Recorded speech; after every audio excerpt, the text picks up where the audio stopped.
Now, as one turntable, Bonus round. A plus our direct drive.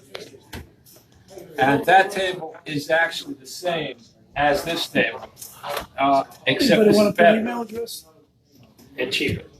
And cheaper, which is even more amazing. What happened is that was designed about 6 years ago. This was designed late 18, early 19. So we have more control on the motor in one half the, let's say, real estate inside there. That other one had a huge can, tons of real estate in there. And this thing will do it in about a third of the real estate. Of course, they don't lower the price; they just make it smaller. So You lower the price by buying 400. yes, that's how you lower the price. Yeah, that was fun. You're lucky they didn't increase the It's got price the for me. lowest wow, flutter, rumble we've ever measured. Rumble is 120 dB down past about 70 hertz. Wow and flutter is not measurable. We have to measure off the magnetic head. And then it's like 0.004. So it's probably some little glitch in the head. It's the new 3D printed toner. You've all heard this already. There's nothing new here. I have a follow-up question. Yes. And this may be too technical not for you, for me certainly, because I'm not an electrician. People have spoken for years about the advantages of direct drive. Everybody knew, best dynamics, best control, but the problem was always vibration. Right? Is that correct? Right so far? Okay. What was there a single, or were there just a few things that suddenly allowed motors to be made that didn't have all that vibration? Was there Well, they didn't use AC motors. This is an AC motor. That was the really defining Two thing. things, actually. Let me put my coffee down. Yeah. We're getting serious. I need samples. Just rip a motor out. This was unexpected. Okay, we'll use these. All those Japanese motors, we have them all. We took them all apart.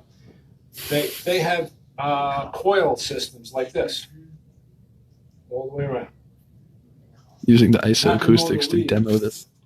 Is that what causes the clogging that we were Yeah. Okay. The motor Hey, we Phil. use has a coil that's a V, like this. Here's the magnets, here's the coil. It's always on two magnets, all the time.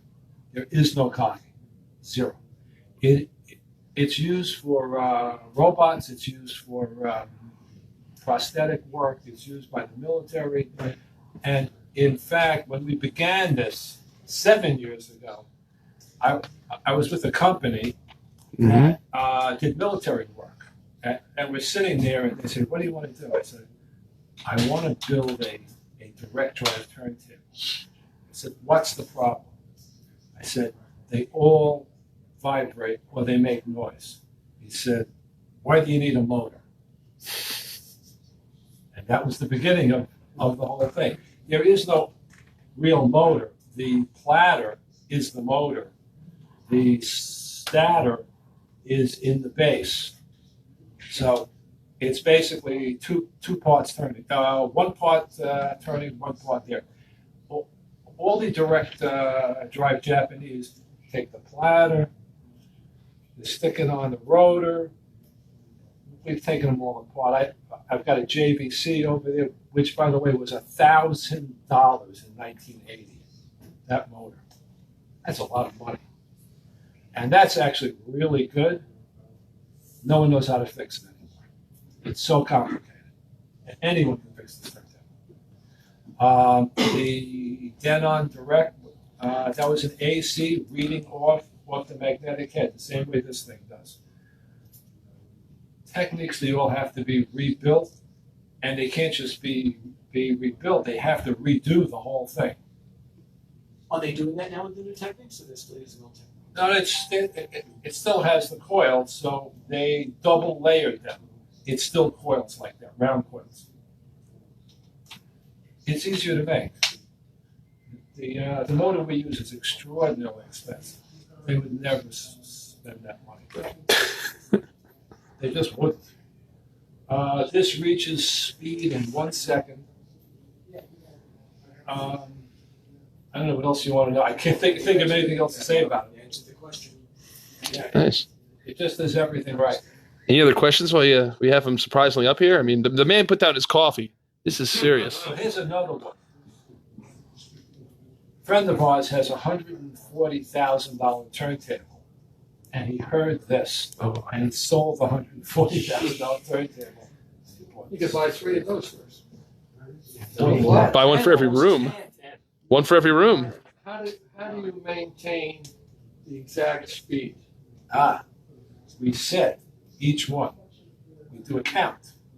This thing actually reads numbers, and you set the numbers. It never changes after that. So you're either 33 in the third or 45. There's no variability. It's set. And it stays locked in. If you were to, while we're playing, I'll mess with yes. it.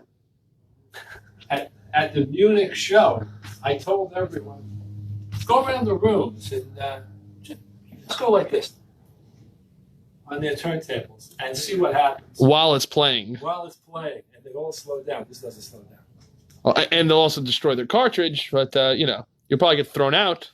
But not with VPI. For 13 amps Hey, Jan. if you try and stop it. You can eventually do it because you have more juice than the turntable has. But just doing this, nothing happens. Nice. Any other questions, guys? All right. Well, Dad, thanks for coming up, and thanks for putting your coffee down. Yeah, Dad. Yeah, Harry. Yay. Yes, thanks for starting it. All right. Okay, everybody grab some coffee and cake. Sign up for the drawing. Those who are watching for this bonus round from Harry, thanks for coming back. I wasn't expecting that. I was messing with him, and it just happened. So, again, just a final little closing here so I can actually talk about it since everybody's done and they're getting coffee. We are featuring the HW40 with a Vandenhull cartridge. It's actually the most inexpensive Vandenhull, and it's kind of just been impressive with how great it is. Using the Isoacoustics Delos platform, the Merrill Audio Christine, the Merrill Audio Jens, using AudioQuest cables, the Element 118, the Focal Sopras, and the Isoacoustic feet. So again, thanks everybody for tuning in. Please show up if you're around this weekend. Otherwise, don't miss us in future events. We'll look out for those live streams, and we'll catch you next time. Take care.